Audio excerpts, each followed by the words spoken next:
आऊज़ु बिल्लाहि मिनश्शैतानिर्रजीम बिस्मिल्लाहिर्रहमानिर्रहीम। अस्सलामु अलैकुम वरहमतुल्लाहि वबरकातुहू। डियर स्टूडेंट्स, कैसे हैं आप? उम्मीद है खैरियत से होंगे। तो चलें शुरू करते हैं। आज हमारा lecture number 7 EMT2 BS physics third term morning, और हमने चैप्टर नंबर 8 जो है वो शुरू किया हुआ है AC करंट वाला। और आज हमने जो स्टडी करना है वो AC voltage apply to inductors जो है उसको स्टडी करना है। कल वाले लेक्चर के अंदर हमने जो है वो AC करंट का इंट्रोडक्शन पढ़ा था, RMS value, peak value, instantaneous value, इनके कंसेप्ट को हमने स्टडी किया था, और AC अक्रॉस रजिस्टर जो है उसके बारे में भी इंफॉर्मेशन हासिल की थी। तो आज हमने देखना है कि अगर आप AC वोल्टेज जो है वो किसी इंडक्टर को अप्लाई कर दें तो फिर AC करंट और वोल्टेज जो है अक्रॉस द इंडक्टर किस तरह बिहेव करते हैं। हमें पता है कि इंडक्टर क्या होता है। इंडक्टर का काम किसी सर्किट के अंदर ऑपोजिशन का होता है, या आप कह सकते हैं रिएक्टेंस का होता है। ये अपोज करता है करंट को सर्किट में जो इसके अंदर फ्लो कर रही हो। तो पहले हम सर्किट बनाते हैं। सपोज करें कि ये एक AC सोर्स है, इस AC सोर्स के साथ ये एक इंडक्टर हमारे पास लगा हुआ है। इंडक्टर का आपको पता है एक नॉन मैग्नेटिक मटेरियल होता है जिसके ऊपर आपने वायर को वूंड जो है वो किया था। अब यहाँ से आप एक पोटेंशियल डिफरेंस V जो है वो प्रोवाइड कर रहे हैं, एक साइनोसाइडल पोटेंशियल डिफरेंस जो है वो प्रोवाइड कर रहे हैं, जो कि इस शेप का है, sine of omega T. V naught इसकी पीक वैल्यू है, V इसकी इंस्टेंटेनियस वैल्यू है, और ओमेगा यहाँ पर 2 पाई f के बराबर है। ओमेगा इसकी एंगुलर फ्रिक्वेंसी है, तो हम इसको लिख सकते हैं V naught sine of 2 pi f t। ठीक है, यहाँ पर f इसकी लीनियर फ्रिक्वेंसी है। अब जब ये साइनोसाइडल करंट इस इंडक्टर के अंदर से पास करेगी तो हमें पता है कि इंडक्टर का काम सर्किट के अंदर क्या होता है। इंडक्टर का काम सर्किट के अंदर अपोजिशन का होता है। ये अपोज करता है, जो भी काम सर्किट के अंदर हो रहा होता है इसने उसको अपोज करना है। अब इस सर्किट के अंदर क्या हो रहा है कि electric current sinusoidal AC current flow कर रही है। तो जब AC करंट इस इंडक्टर में से पास करेगी तो इस इंडक्टर के अक्रॉस एक इंड्यूस्ड EMF पैदा होगी, जिससे इसकी अपोजिट डायरेक्शन में एक इंड्यूस्ड करंट फ्लो करना शुरू कर देगी। ठीक है, यानी कि जब ये इस तरफ जाएगा तो इस तरफ मूव करके जाएगा ये वाला अप्लाइड वोल्टेज, तो इसकी अपोजिट डायरेक्शन में एक VL वोल्टेज प्रोड्यूस हो जाएगा। ठीक है, VL यानी कि इंड्यूस्ड वोल्टेज, जो इंडक्टर में AC करंट के पास होने से प्रोड्यूस। क्योंकि AC करंट जो है वो अपनी पोलैरिटी को चेंज करती है। तो जब AC करंट इंडक्टर में से पास करेगी तो इंडक्टर में से मैग्नेटिक फ्लक्स चेंज होगा, और हमें पता है कि जब मैग्नेटिक फ्लक्स चेंज होगा तो मैग्नेटिक फ्लक्स के चेंज होने के नतीजे में एक इंड्यूस्ड वोल्टेज या इंडक्टर वोल्टेज VL जो है वो प्रोड्यूस होगा, जिसकी वजह से इस सर्किट के अंदर एक इंड्यूस्ड करंट प्रोड्यूस हो जाएगी, जो कि अप्लाइड करंट के अपोजिट डायरेक्शन में फ्लो करना शुरू कर देगी। तो ये इस तरह करके अपोजिशन जो है वो शो कर रहा है। अब इस सर्किट के ऊपर अगर आप किरचॉफ रूल जो है वो लगा दें तो V plus VL is equal to 0, ये हमारे पास किरचॉफ लॉ आ जाएगा। और यहां से अगर इसको ले जाएं इस तरफ माइनस VL के ये बराबर आ जाएगा, और हमें पता है कि VL जो है ये किसके बराबर होता है, माइनस LdI ओवर dt के बराबर होता है। ये इंडक्टेंस वाले चैप्टर के अंदर आपने ये सेल्फ इंडक्टेंस के अंदर ये वाला फार्मूला जो है वो कैलकुलेट करके देखा हुआ है आपने। ठीक है, तो VL जो है माइनस LdI ओवर dt के बराबर आ जाएगा। तो अब आप इसको देखें कि अगर हम ये वैल्यू इधर सब्स्टिट्यूट कर दें तो V जो है मेरे पास वो माइनस LdI ओवर dt के बराबर आ जाएगा। तो माइनस माइनस से कट गया, तो v मेरे पास L D I over D T जो है वो निकल आएगा। ठीक है, इसको आप इक्वेशन नंबर 1 कह लें, इसको आप इक्वेशन नंबर 2 जो है वो नाम दें। ये हमारे पास वोल्टेज की वैल्यू जो है वो निकल आई। वी एल जो minus L D over D T है, ये क्या है, ये एक्चुअली बैक ईएमएफ जो है वो इंड्यूस्ड हो रही है कॉइल के अंदर, which prolongs the growth of current in the circuit by opposing it. ठीक है, ये अपोज कर रही है सर्किट के अंदर करंट को, यानी कि इसकी वजह से सर्किट के अंदर law of conservation of energy जो है वो होल्ड कर रहा है। ये बहुत ज्यादा ग्रोथ जो है करंट की सर्किट के अंदर उसको बढ़ने से रोक रहा है। ठीक है, ये भी पॉसिबिलिटी हो सकती है कि अगर इंडक्टर ना लगाओ तो सर्किट के अंदर इतनी ज्यादा करंट बढ़े, ठीक है, कि जिसकी वजह से सर्किट ही जल जाए। जाहिर बात है, करंट ज्यादा सर्किट के अंदर बढ़ेगी तो सर्किट की रेजिस्टेंस भी ज्यादा होगी। जब सर्किट की रेजिस्टेंस ज्यादा होगी तो उसका मतलब है कि हीटिंग इफेक्ट भी ज्यादा हो जाएगा। हीटिंग इफेक्ट ज्यादा होगा तो फिर सर्किट के जलने का इम्कान है। तो लिहाजा ये जो वी एल वोल्टेज है जो इंड्यूस्ड ईएमएफ प्रोड्यूस हो रही है इस कॉइल के अंदर, ये actually law of conservation of energy को मेंटेन कर रही है और करंट की ग्रोथ को मेंटेन कर रही है, करंट की ग्रोथ को एक हद से ज्यादा आगे जाने नहीं दे रही।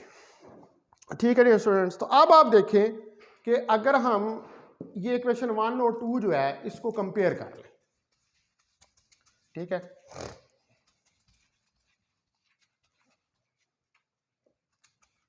तो कंपेयर करें आप, compare equation 1 and 2। Equation 1 and 2 का कंपेयर करें तो L D I over D T that is equal to V naught sine of omega T मेरे पास आ जाएगा। यहां से D I over D T जो है ये V naught over L sine of omega T के बराबर आ जाएगा। अब आप इसको इंटीग्रेट करें ओवर टाइम तो ये हमारे पास आ जाएगा V naught over L sine of omega T. ये डी टी से कट गया तो हमारे पास करंट आ गई I of T is equal to minus V naught over omega L cos of omega T. ठीक है, ये इक्वेशन हमारे पास बन गई। अब जो sign omega T minus pi by 2 है, cause omega T minus cos omega T. ठीक है, तो अगर मैं इसको लिखूं इस इक्वेशन को, minus V naught omega L sine of omega T plus pi by 2 और माइनस को अंदर ले जाऊं, क्योंकि अब आपका पता है कि साइन के अंदर माइनस को हम लेके जा सकते हैं ट्रिग्नोमेट्रिक रूल के मुताबिक। तो sine minus omega T minus pi by 2 ये आ जाएगा, लेकिन ये गलत है, दिस इज रॉन्ग। क्यों रॉन्ग है? ये इसलिए रॉन्ग है क्योंकि ओमेगा टी को पॉजिटिव होना चाहिए। ओमेगा टी को हर सूरत में हमारे पास पॉजिटिव जो है वो होना चाहिए। तो ओमेगा टी किस वक्त पॉजिटिव होगा? अगर हम जो minus cos of omega T है इसको रिप्लेस करें sine of omega T minus pi by 2 से, यानी कि sine of omega T minus pi by T को आप खोल कर देखें जरा, sine of omega T minus pi by 2 इसको ओपन करें, sine omega T cos pi by 2 minus cos omega T sine pi by 2, तो ये 1 और ये 0, तो देख लें आप कि sine of omega T minus pi by two किसके बराबर आया है, minus cos of omega T. ठीक है, तो इसका मतलब है कि फिर कॉज ऑफ ओमेगा टी जो है, minus cos of omega T जो है, it should be equal to sine of omega T minus pi by two, क्योंकि हमें ओमेगा टी हर सूरत में पॉजिटिव चाहिए। लिहाजा हम फिर इसको किससे रिप्लेस करेंगे, sine of omega T minus pi by two से। तो हमारे पास इक्वेशन है वो क्या बन जाएगी, I of T V naught over omega L sine of omega T minus pi by two. ये हमारे पास करंट की इक्वेशन आ जाएगी। अब यहां पर वी नॉट ओवर एल जो है,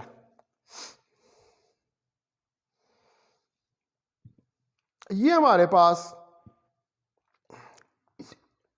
किसके बराबर है, देखें ओमेगा एल जो है ना, ओमेगा एल ये एक्स एल के बराबर है।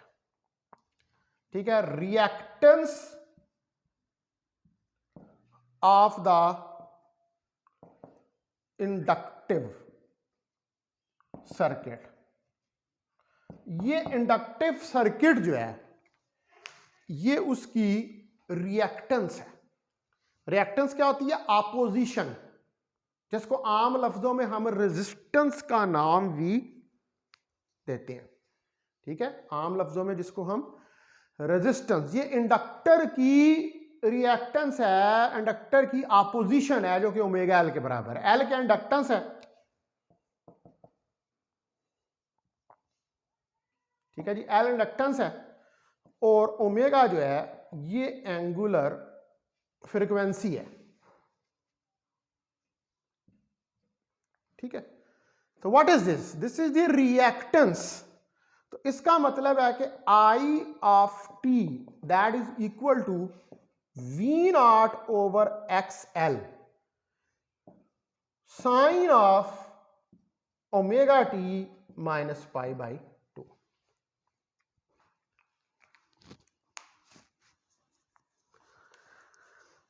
ठीक है डियर स्टूडेंट्स, इसके बराबर आ जाएगा। अब V naught over X L क्या है, ओहम्स लॉ को रिकॉल करें, ओहम्स लॉ को रिकॉल करें तो ओहम्स लॉ कहता है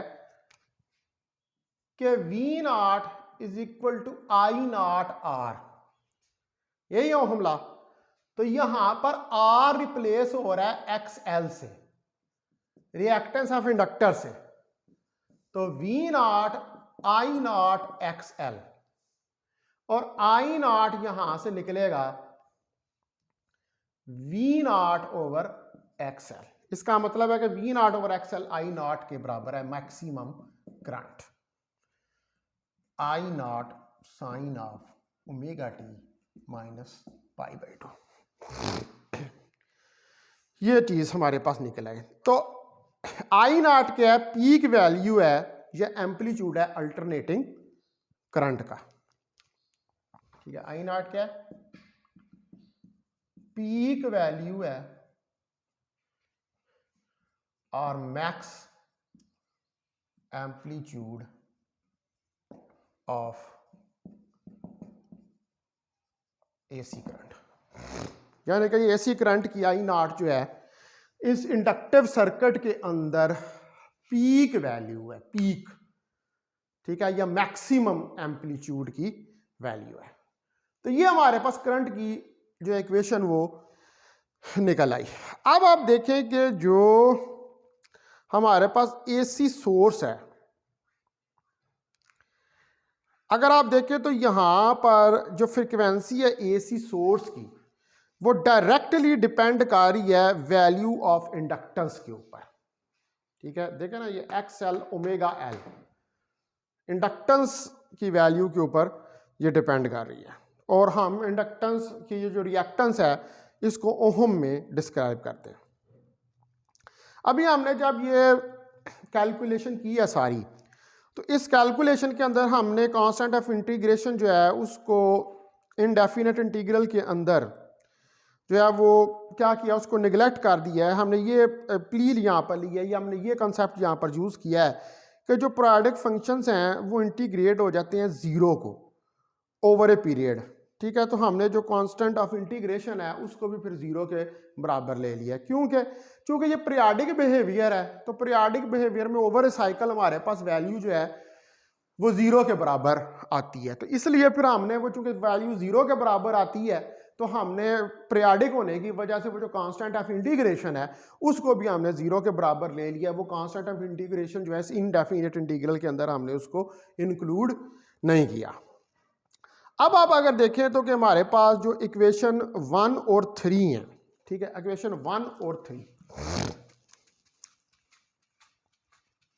अगर हम इनको देखें, इक्वेशन 1 है v0 sign of omega T, और हमारे पास इक्वेशन 3 है i of T sine of omega T minus pi by two. तो ये इक्वेशंस जो हैं यहां पर हमें ये नजर आ रहा है कि करंट जो है वो पाई बाई टू से फेज में पीछे है वोल्टेज के, ठीक है। Current lags behind voltage, current जो है वोल्टेज से पीछे है फेज में, किससे, बाय पाई बाई टू, ये माइनस पाई बाई टू से।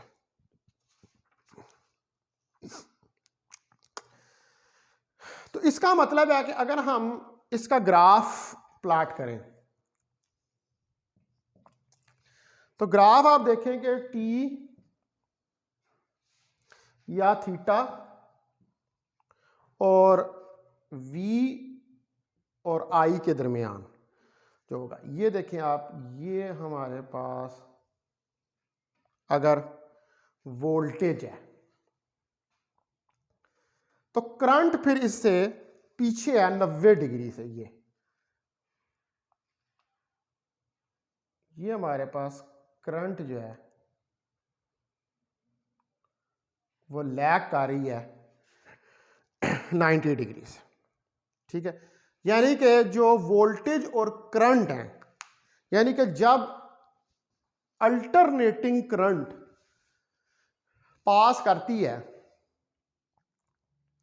इंडक्टर से, तो वोल्टेज और करंट इन फेज नहीं होते, इनमें पाई बाई टू का एंगल होता है, और वोल्टेज लीड कर रहा होता है करंट को by the angle of pi by to. अच्छा, अब यहां पर इसका ये मतलब नहीं है कि वोल्टेज लीड कर रहा है तो वोल्टेज ज्यादा और करंट कम है, नहीं, ये सिर्फ इनका फेज है कि ये दोनों जब इंडक्टर से पास करते हैं तो आपस में एक दूसरे से किस एंगल पे होते हैं। इसका यहां पर इससे कोई मतलब नहीं है कि करंट ज्यादा हो रही है या कम हो रही है, नहीं, इट इज जस्ट फेज कि दोनों जो हैं वो एक दूसरे से पाई बाई टू के एंगल के ऊपर हैं, ठीक है। ये जो होती है इसको हम कहते हैं वेव डायग्राम, और एक दूसरी भी होती है जिसको हम कहते हैं वेक्टर डायग्राम, कि हम वोल्टेज और करंट को वेक्टर्स, रोटेटिंग वेक्टर से रिप्रेजेंट करते हैं। यानी कि अगर ये आपके पास आई एल करंट है और ये आपके पास वी एल वोल्टेज है, तो इन दोनों वेक्टर्स के दरमियान में कितना एंगल है, 90 डिग्री का एंगल है, theta 90 degree pi by to. इसको कहते हैं वेक्टर डायग्राम। तो ये सारी कैलकुलेशन जो हमने यहां पर की है, इससे हमें यह पता लगता है कि जब एसी करंट इंडक्टर से पास करती है, यानी कि जब एसी करंट जो है वो इंडक्टर में से गुजरती है, तो करंट और वोल्टेज जो है वो एक दूसरे से 90 डिग्री के एंगल पे होते हैं, उनके दरमियान 90 डिग्री का एंगल बन रहा होता है, ठीक है। और करंट जो है वो वोल्टेज से 90 डिग्री पीछे होती है फेज में, एंगल में, ठीक है जी। अब उसके बाद जो है नेक्स्ट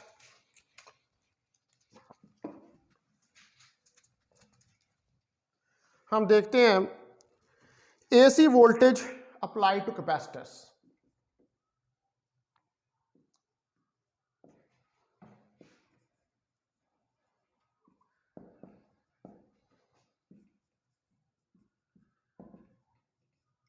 कि अगर एसी वोल्टेज जो है वो हम कैपेसिटर्स को अप्लाई करें, यानी कि अब हम इंडक्टर की जगह एक कैपेसिटर जो है वो एसी सोर्स के साथ लगा दें। आप देखें ये एक एसी सोर्स है, इसके साथ ये हमने एक कैपेसिटर यहाँ पे लगा दिया और ये वी यहाँ से हम इसको वोल्टेज है प्रोवाइड करें। अब हमें पता है कि इस वोल्टेज की जो शेप है वो यही होनी है, साइनोसाइडल वोल्टेज है।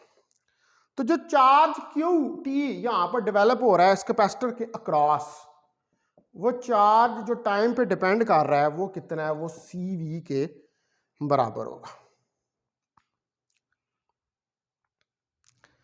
ठीक है। और अब अगर यहां पर मैं v की वैल्यू रख दूं ये, तो Q of T C V naught sine of omega T मेरे पास आ जाएगा। और सी वी नॉट क्या है, ये Q नॉट है, मैक्सिमम चार्ज, यानी कि Q ऑफ टी मेरे पास Q naught sine of omega T,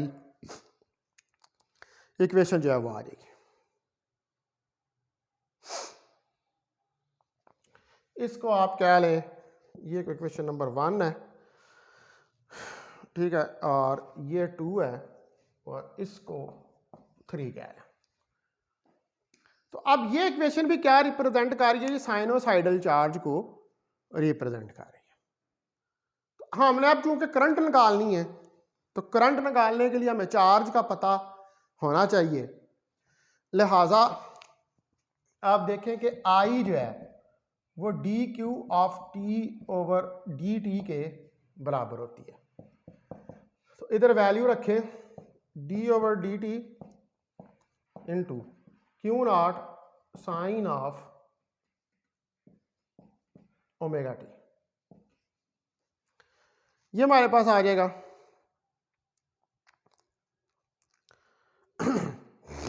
और यहां पर हमारे पास क्यू नॉट कांस्टेंट है, इसको बाहर ले हैं, इसको करेंगे तो ये हमारे पास आ जाएगा,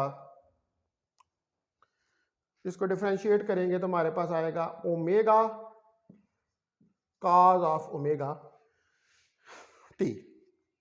और क्यू नॉट हमें पता है कि सी वी नॉट के बराबर है, तो C V naught omega cos of omega T के बराबर ये हमारे पास आ जाएगा,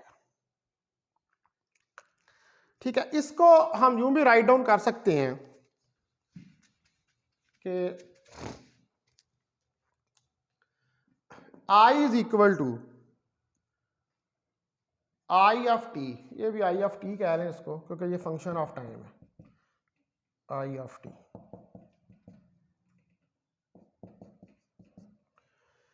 ठीक है, that is a function of time. तो ये हमारे पास देखें कि V naught 1 over omega C cos of omega T के बराबर आ जाएगा।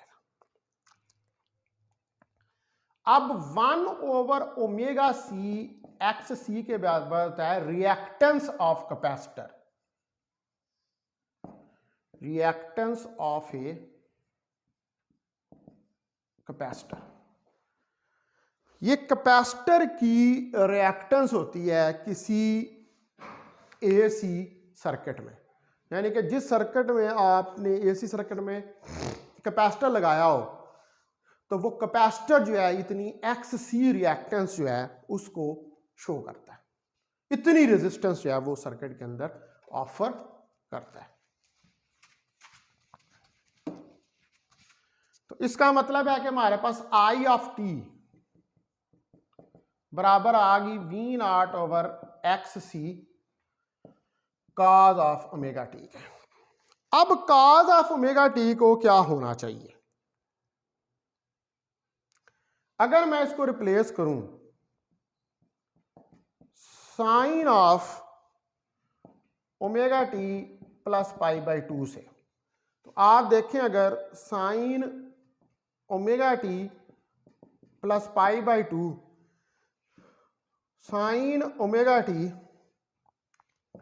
काज pi by 2 plus cos omega T sine pi by 2, तो ये तो जीरो की टर्म, ये 1 हुआ, तो पीछे sine of omega T plus pi by 2 जो है वो हमारे पास काज ऑफ ओमेगा टी के बराबर ही है। लिहाजा हम इसको काज ऑफ ओमेगा टी को sine omega T plus pi by 2 से रिप्लेस कर सकते हैं।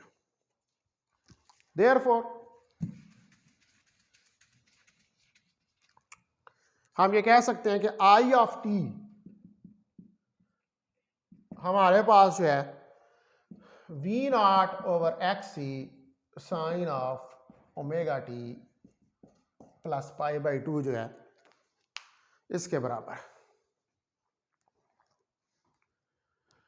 अब आप देखें कि जो वी नॉट ओवर एक्स सी है ये क्या है, ओहम्स लॉ को रिकॉल करें तो V naught I naught R replace हुआ एक्स सी से, तो V naught I naught X C और V naught over X C जो है ये मैक्सिमम करंट आई नॉट के बराबर हुआ। तो आप देखें कि I of T is equal to I naught sine of omega T plus pi by 2, ये इक्वेशन आ गई मेरे पास, और ये मेरे पास आ गई इक्वेशन नंबर 4। ठीक है जी।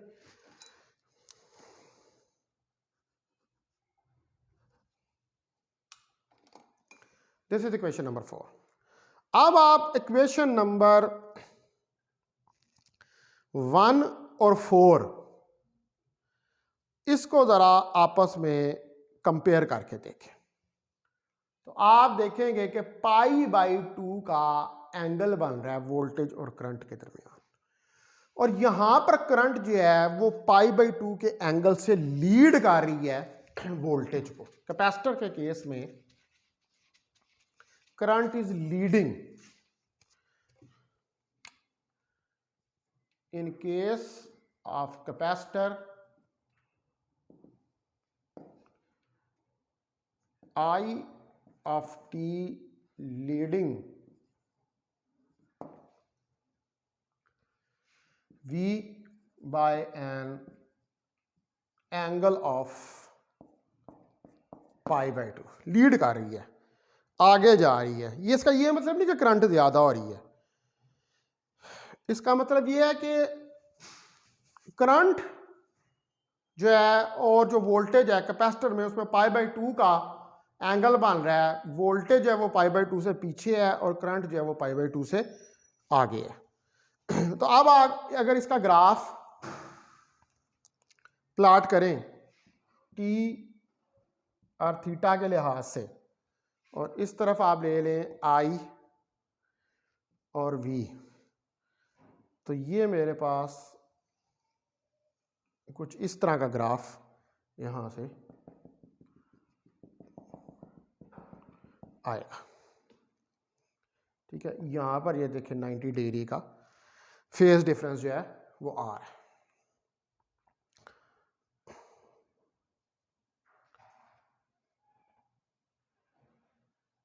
ये हमारे पास वोल्टेज है और ये हमारे पास करंट है।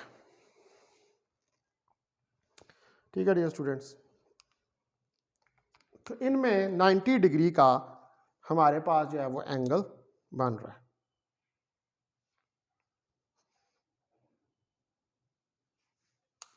तो इसका मतलब है कि कैपेसिटर के केस में करंट जो है वो लीड कर रही है पाई बाई 2 के एंगल से वोल्टेज से, और ये वेव डायग्राम थी। अगर हम इसकी जो है वेक्टर डायाग्राम वो बनाएं। तो ये वेक्टर हमारे पास आई सी कैपेसिटर का है और ये हमारे पास वेक्टर वी सी वोल्टेज का है। ठीक है, तो आप देख सकते हैं कि करंट 90 डिग्री से लीड कर रही है वोल्टेज। ठीक है डियर स्टूडेंट्स, तो अब हमने ये जो है यहां पर ये तीनों केसेस जो हैं वो करके देख लिए हैं कि एसी करंट जब रेजिस्टेंस में से गुजरती है, एसी करंट जब कैपेसिटर में से गुजरती है, एसी करंट जब इंडक्टर में से गुजरती है। अलग अलग एसी करंट का बिहेवियर हमने रेजिस्टर, कैपेसिटर और इंडक्टर में देखा। रेजिस्टेंस के केस में हमने देखा कि करंट और वोल्टेज इन फेज हो जाते हैं, थीटा 0 होता है। इंडक्टर के केस में थीटा π/2 होता है करंट और वोल्टेज के दरमियान। ठीक है, वोल्टेज लीड कर जाता है, करंट लैग करती है। इन केस ऑफ कैपेसिटर भी π/2 का एंगल होता है, लेकिन करंट लीड कर जाती है और वोल्टेज लैग करता है। अब यहां पर इसका ये मतलब नहीं है लीड और लैग करने का कि कोई इंक्रीज या डिक्रीज वोल्टेज करंट में आ रहा है, नो, ये सिर्फ इतना बता रहा है कि ये फेज है इनका। यानी कि जब ये कैपेसिटर में से गुजरता है और जब ये इंडक्टर में से गुजरता है तो वोल्टेज और करंट के दरमियान में क्या, यानी कि इनकी स्टेट क्या होती है, ये किस हालत में होते हैं। तो ये अब हमने इसको डिटेल के साथ जो है यहाँ पर डिस्कस करके देख लिया है। तो अभी मैं लेक्चर जो है यहाँ पर एंड करूँगा और कल फिर जो है वो हम स्टडी करेंगे sinusoidal voltage apply to LR series circuit. ठीक है, इसका फेजर मेथड और इसका जो डिफरेंशियल मेथड है उन दोनों से इसको कैलकुलेट करके देखेंगे। बहुत शुक्रिया आप